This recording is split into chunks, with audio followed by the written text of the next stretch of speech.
Imagine this. You wake up tomorrow morning, and as you reach for your phone, that familiar reflex, that unconscious gesture, you suddenly freeze. A strange thought pierces through the fog of routine. What if everything I've been taught about progress, about advancement, about the direction of human civilization is a lie? What if we're not moving forward at all, but spiraling downward in a slow, barely perceptible descent that feels like normalcy because everyone around us is falling at the same speed? This is the story of us here and now, and if you stay with me until the end of this video, you will discover the most profound and transformative truth, one that not only explains this age of decay and mental collapse, but also offers a path out of it. Before we dive deeper, take a moment to subscribe to this channel, like this video, and share it with others who might be searching for deeper meaning in their own lives. Leave your thoughts in the comments. Your reflections matter, and this space thrives on dialogue and exploration. I promise you that as we move forward, we will uncover revelations that may forever shift the way you perceive society, yourself, and the world around you. Look around you right now. Notice the faces on the street, the expressions behind the screens, the quiet desperation masked by productivity and busyness. There's something hollow in the eyes of the modern human, something that wasn't there in the photographs of our great-grandparents, despite their harder lives, their shorter lifespans, their lack of modern conveniences. They possessed something we've lost, and the truly disturbing part is that most of us can't even name what it is. Here's the paradox that should terrify you. We live in the most materially abundant era in human history. We have access to more information than all previous generations combined. We have technologies that would seem like magic to someone from just a century ago. We have cured diseases, extended lifespans, and connected the entire planet through invisible networks of communication. And yet, depression rates are at unprecedented levels. Anxiety disorders have become so common they're practically a personality trait. Suicide has quietly become one of the leading causes of death among young people. Loneliness has reached epidemic proportions in an age of supposed connectivity. How is this possible? How can we have everything and feel like we have nothing? The answer is far more disturbing than a simple failure of technology or policy. What we're witnessing is not merely a crisis, it's a collapse. But not the kind of collapse that history books celebrate with dramatic dates and fallen empires.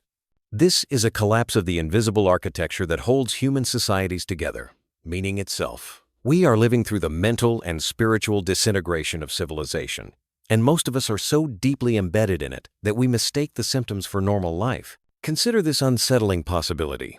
What if the anxiety you feel isn't a personal failing but a rational response to living in a fundamentally irrational world? What if the emptiness that haunts you in quiet moments isn't depression but clarity, a brief glimpse of the void that modern life has papered over with entertainment, consumption, and endless distraction? What if the sense that something is deeply, profoundly wrong isn't paranoia but the only sane reaction to a society that has lost its way so completely that it no longer remembers what the way even means? The Romans didn't know they were living through the fall of Rome. The citizens of every great civilization that crumbled into dust believed, until the very end, that their way of life was permanent, that their values were eternal, that tomorrow would look essentially like today. They couldn't see the decay, because they were standing in it, breathing it, becoming it. The collapse didn't announce itself with trumpets. It whispered through generations, eroding foundations so slowly that each generation adapted to a slightly more degraded version of what came before, until one day, the entire structure simply gave way. Are we any different? Or are we simply the latest chapter in an ancient story? The civilization that thought it was too advanced, too enlightened, too technologically sophisticated to suffer the fate of those who came before. The most dangerous illusion of our age is that we understand what's happening to us. We have names for everything: mental health crisis, social media addiction, political polarization, climate anxiety, as if naming the symptoms somehow constitutes understanding the disease. But what if all these separate crises are merely different manifestations of a single, deeper catastrophe? What if modern humanity is experiencing something that our current framework of understanding is fundamentally incapable of grasping, because the very tools we use to make sense of reality have themselves become corrupted? This is not a story about technology gone wrong or politics failing us. This is a story about the human mind confronting a world it was never designed to inhabit and slowly, inevitably, coming apart at the seams. This is a story about you, about me, about every person who has ever stared at their reflection and wondered, who am I becoming? And why does it feel like I'm disappearing? The question that will haunt the rest of this exploration is simple but devastating. Can a society survive when its citizens no longer know why they exist? The collapse begins not with governments or economies, but in a place far more intimate and far more devastating, the human psyche itself. What we're experiencing is not a failure of systems, but a failure of the inner life, a psychological and spiritual unraveling that has been centuries in the making, yet has accelerated to breakneck speed in our generation. Carl Jung, the Swiss psychiatrist who spent his life mapping the depths of the human mind, warned us about this exact moment. He observed that the greatest danger facing humanity would not come from nuclear weapons or environmental catastrophe, but from the unconscious forces lurking within the human psyche. Jung understood something that modern society has forgotten. When individuals lose connection to their deeper selves, when they abandon self-awareness and live entirely on the surface of existence, the collective spirit of civilization begins to weaken. People become fragmented, disoriented, and vulnerable to manipulation by forces they cannot see or understand. This is precisely where we find ourselves today. We have built a world that systematically destroys the capacity for self-reflection. Every moment of potential stillness is filled with notifications, updates, content, noise. Our attention, the most precious resource we possess, has been commodified, bought and sold by algorithms designed not to inform or enlighten us, but to addict us. We have become, in Jung's terms, possessed by forces we do not recognize as external because they operate through our own desires and compulsions. But why does this matter? Why should the erosion of self-awareness concern us when we have so many other urgent problems to solve?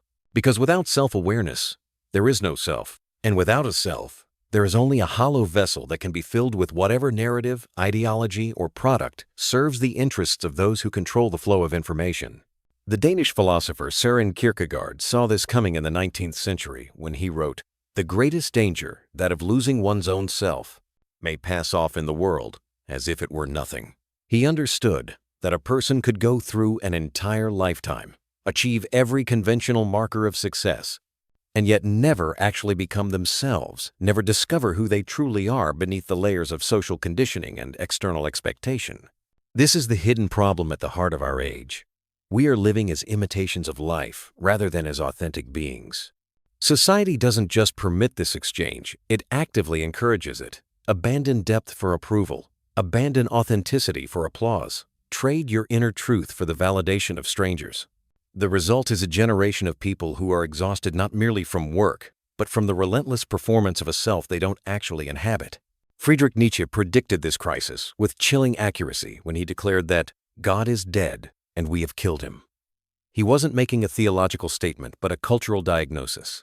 What Nietzsche recognized was that Western civilization was losing its organizing principle, the transcendent framework that gave meaning, purpose, and moral direction to human life. He foresaw that the death of this framework would not lead to liberation but to nihilism, the terrifying realization that if there is no inherent meaning to existence, then perhaps nothing matters at all. And here we are, living in exactly the world Nietzsche prophesied, a world where the question, why, has no satisfying answer, where productivity has replaced purpose, where entertainment has replaced enlightenment, where the accumulation of experiences cataloged in photographs, validated by likes, has replaced the depth of genuine encounter with reality.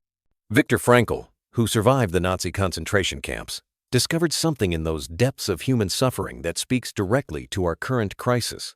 He observed that the prisoners who survived were not necessarily the strongest or the healthiest, but those who maintained a sense of meaning even in the face of absolute horror. Frankl concluded that humans can endure almost any suffering if they have a reason to live that transcends immediate circumstance. But remove that sense of meaning, and even comfort becomes unbearable. This is why our paradox exists. This is why material abundance coexists with spiritual poverty. We have optimized everything except the one thing that makes life worth living, meaning itself. And without meaning, the human mind begins to collapse under the weight of its own existence. Arthur Schopenhauer understood this fundamental truth about human nature, that we are driven by will, by desire, by craving, by the endless pursuit of satisfaction that can never truly be satisfied. Modern consumer capitalism has weaponized this insight, creating an economic system that depends on perpetual dissatisfaction. You are encouraged to want, to crave, to feel incomplete, because a satisfied person is not a profitable person. The system requires your emptiness, but the most insidious aspect of this hidden problem is that it masquerades as freedom. We believe we are choosing our purchases, our entertainment, our relationships, our very identities. But what if these choices are merely the predictable outputs of a system designed to generate exactly these desires? What if the self you think you're expressing is actually a self that has been carefully constructed by forces that benefit from your confusion? This is the psychological trap of our age.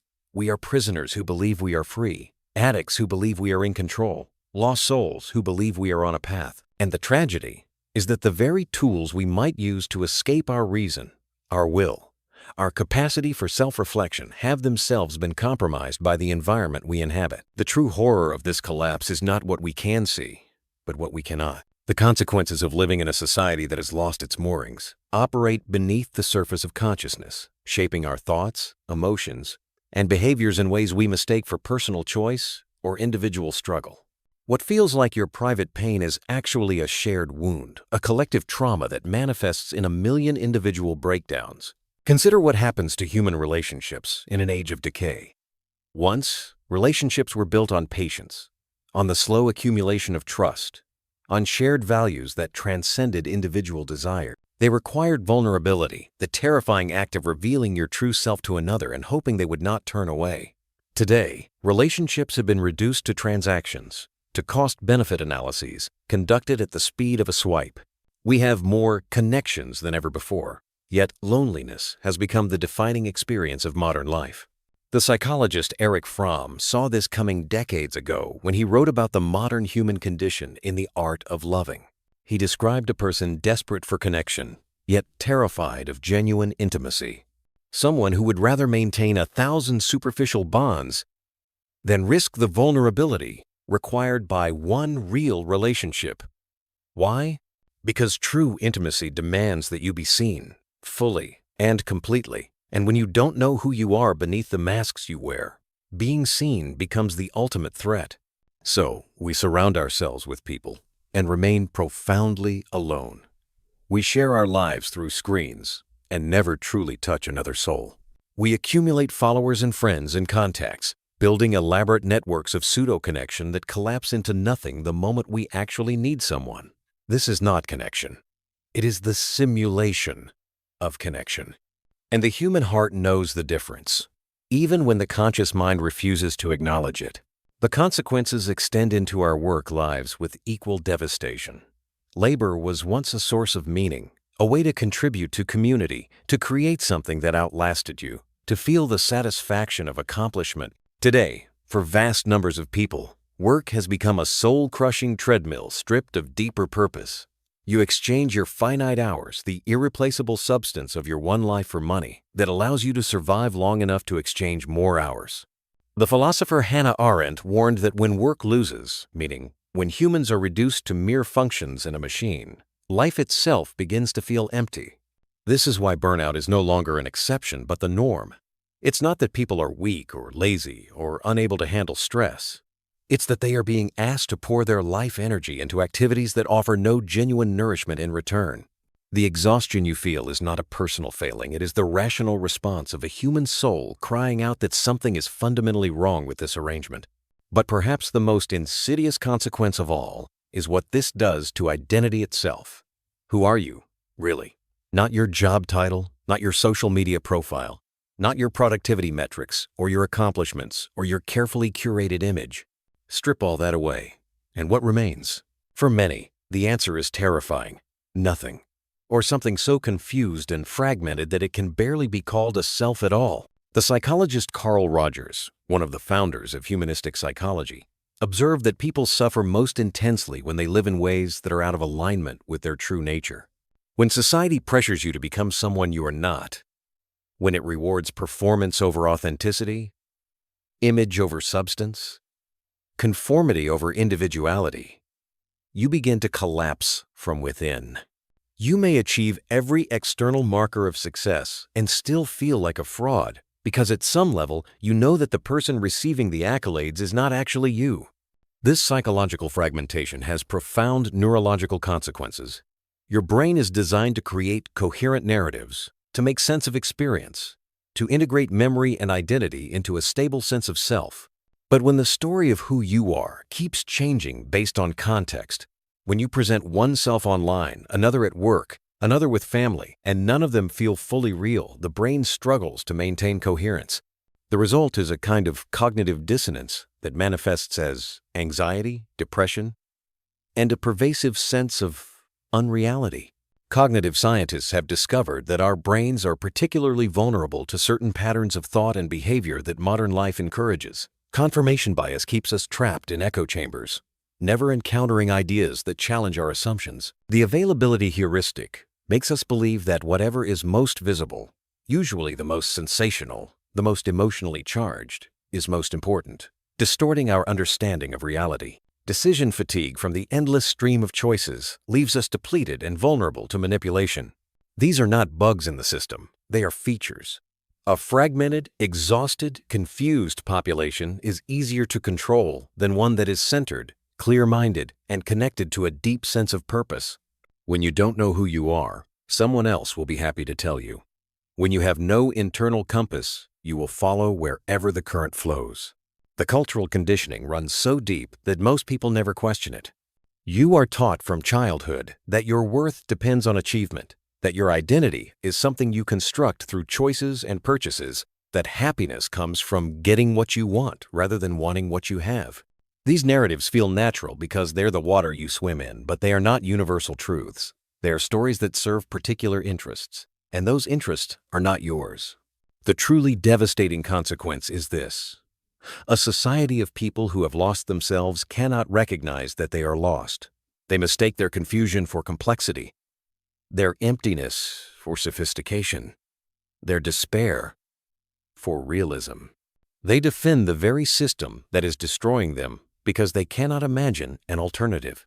The collapse becomes self-perpetuating, each generation inheriting a slightly more degraded version of humanity and accepting it as normal. This is how civilizations die, not with a bang but with a whimper, not through external conquest but through internal disintegration. The barbarians are not at the gates. They are in the mirror, staring back at you with hollow eyes.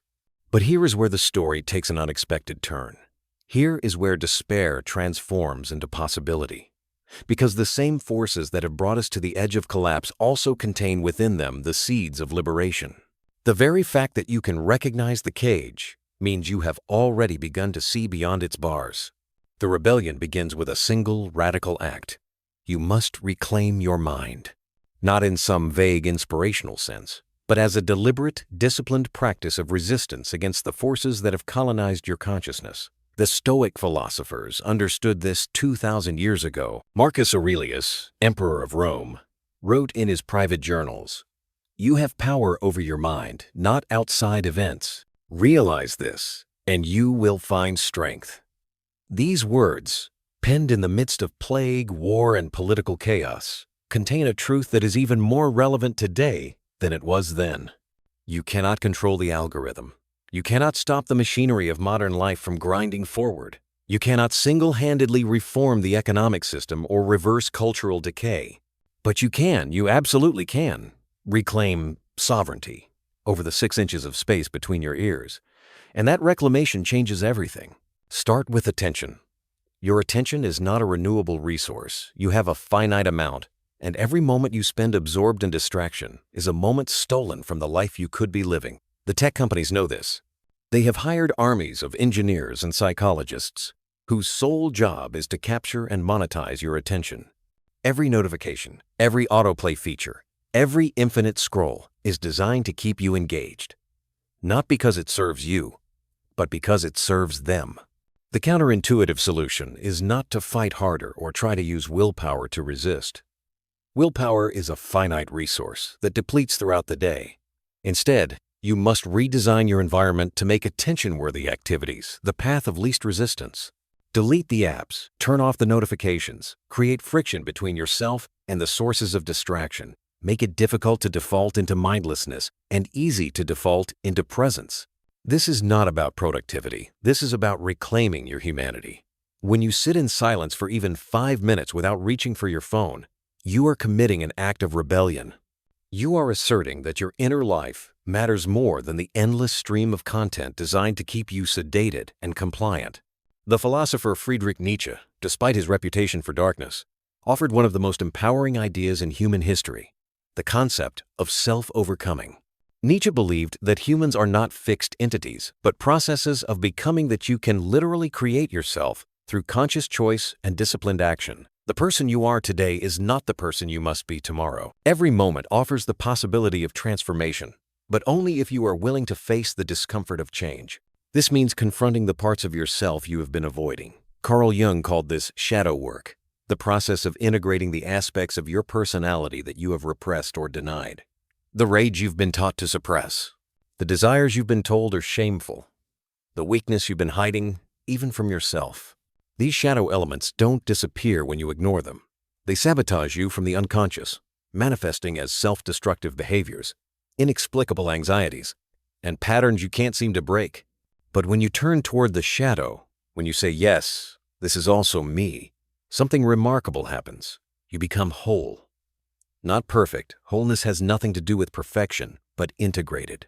You stop fragmenting yourself into acceptable and unacceptable pieces. You stop performing for an imaginary audience. You start living from a place of authentic self-knowledge. History offers us countless examples of individuals who broke free from the conditioning of their age and, in doing so, changed the trajectory of human civilization. Socrates, who questioned everything Athens held sacred and was executed for it, yet whose ideas outlived the empire that killed him. Buddha, who walked away from a life of luxury to seek truth in the wilderness. Viktor Frankl, who found meaning in a concentration camp and used that discovery to heal thousands. Rosa Parks, whose simple act of refusal sparked a revolution. What united these people was not superhuman strength or exceptional intelligence, but a willingness to say no to what everyone else accepted as inevitable. They chose authenticity over approval, truth over comfort, meaning over ease. And in making that choice, they discovered a kind of freedom that no external force could touch.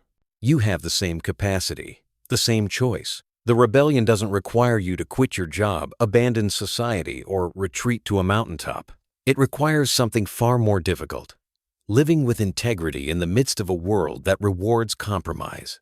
This means practicing what the existentialists called radical responsibility, acknowledging that while you did not choose the circumstances of your birth or the culture you inherited, you are absolutely responsible for what you do with them.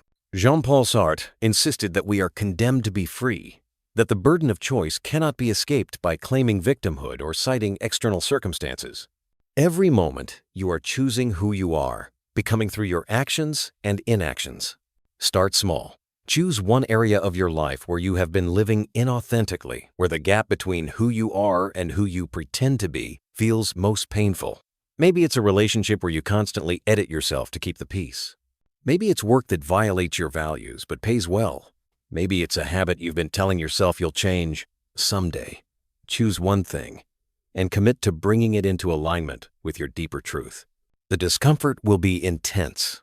Your entire social system may have been built on the false self you've been presenting, and when you start showing up authentically, people will resist. They will tell you you've changed, that you're not yourself, and they'll be both right and wrong. You have changed, but paradoxically, you've changed into yourself. The person you were before was the performance. This is the truth finally breaking through. Community matters in this rebellion. Find others who are also committed to depth over surface, meaning over pleasure, authenticity over approval. These connections will be rare but invaluable. Erich Fromm reminded us that love, real love, not the transactional facsimile we've been sold, is an art that requires practice, discipline, and courage. Build relationships based on mutual growth rather than mutual comfort. Seek people who will challenge you to become more fully yourself rather than affirm you as you are. The path of breaking free is not easy, but it is the only path that leads to life. Everything else is merely existence, a slow death disguised as survival. Now we arrive at the deepest truth, the revelation that reframes everything we have explored. It is a truth so profound that it inverts our understanding of collapse itself, transforming what appears to be an ending into the necessary prelude to a beginning. The ultimate truth is this: collapse is not the opposite of renewal, it is the condition for it. Think about the forest after fire. The trees are charred. The ground is scorched black. The air hangs thick with ash. To the untrained eye, it looks like total destruction, like death itself. But beneath the surface, something remarkable is happening. The heat has cracked open seeds that lay dormant for decades, seeds designed by nature to germinate only after fire. The ash becomes fertilizer. The cleared canopy allows light to reach the forest floor for the first time in generations. Within months, new growth emerges, not a replica of what was lost, but something different, something adapted to the new conditions, something alive with possibility. Human civilizations follow the same pattern. The collapse you are witnessing, the decay you are living through, is not merely destruction, it is transformation. The old forms are dying because they have exhausted their purpose. The values that once gave meaning have calcified into empty rituals. The institutions that once served human flourishing now serve only their own perpetuation. The identities we inherited no longer fit the souls trying to inhabit them. This is why Nietzsche wrote, "One must still have chaos in oneself to give birth to a dancing star." The chaos is not optional. The disintegration is not a mistake. You cannot birth the new while clinging to the old. The butterfly cannot emerge without the caterpillar first dissolving into liquid inside the chrysalis. That dissolution feels like death from the inside, but it is actually metamorphosis. What we are experiencing this age of anxiety, fragmentation, and searching is the dissolution phase. The old world is dying, and the new world has not yet been born. And you, reading these words, feeling the weight of this moment, are living in the space between. That space is uncomfortable, disorienting, sometimes terrifying, but it is also sacred. It is the space of pure possibility, where everything can be reimagined. Viktor Frankl discovered this truth in the most unlikely of places, the Nazi concentration camps. Surrounded by absolute horror, watching humans reduced to their barest existence, he observed something that defied all logic. Some people, even there, maintained their humanity. Even there, they found meaning. Not because their circumstances were meaningful, but because they chose to make meaning from their circumstances. Frankl concluded that the last of human freedoms, the one that can never be taken away, is the freedom to choose your attitude toward whatever life presents. This is the power you possess right now, in this moment of civilizational decay.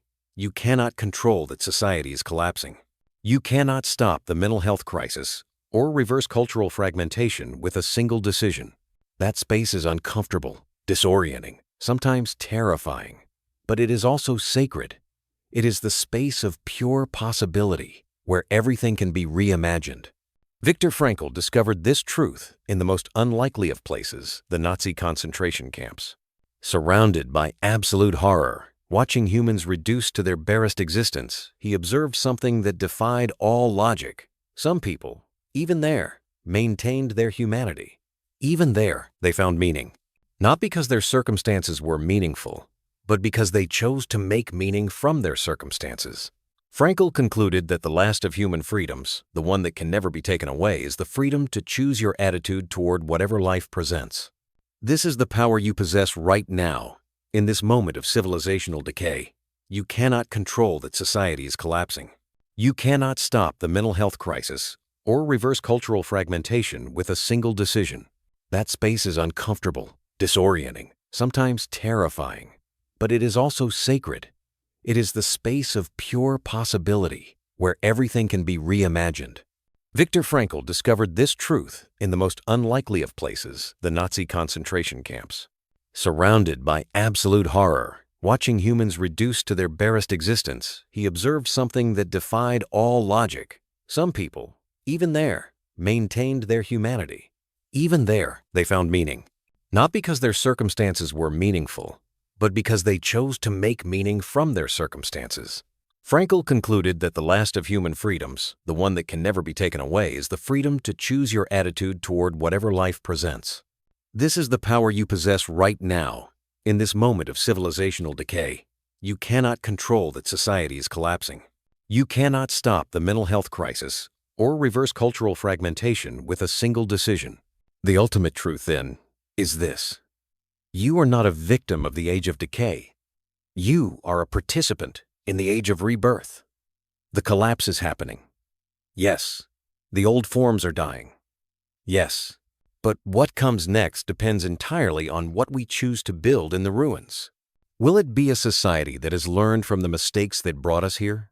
Will it value depth over distraction, authenticity over performance, meaning over material accumulation? Will it recognize that human flourishing requires not just economic opportunity, but psychological nourishment, not just individual freedom, but collective purpose? These questions cannot be answered in the abstract. They are answered through the lived experience of people who commit to a different way of being. And that commitment begins now, with you, in whatever small corner of the world you occupy. Remember Frankl's insight: life does not ask what you want from it. Life asks what it wants from you. In this moment of collapse and renewal, what is being asked of you? What seeds are you being called to plant? What light are you being called to carry into the darkness? The age of decay is also the age of opportunity. The mental collapse is also the mental breakthrough. The lost society is also the society being found not in some distant future, but right now, in the hearts and minds of those who refuse to accept that this is all we can be. You have followed this exploration to its end, and in doing so, you have already taken the first step. You have chosen awareness over comfort, depth over distraction. You have confronted the darkness without turning away. That choice matters more than you know. Now take the next step. Choose one practice, one relationship, one corner of your life to transform. Make it small enough to be achievable, significant enough to matter, and then do it again tomorrow, and the day after. Let the accumulated weight of those choices become the foundation of a life lived with intention and integrity. The lost society will be found not by those who wait for someone else to save them, but by those who become the kind of people worth building a society around. Be that person. The future is counting on it. And in the silence that follows this realization, when you close your eyes and feel the weight of this moment, know this: the collapse you feared is also the liberation you needed. The world that is ending was never going to let you become who you truly are. Its death, though painful, is also your birth. Welcome to the threshold. Welcome to the possibility. Welcome to the rest of your life.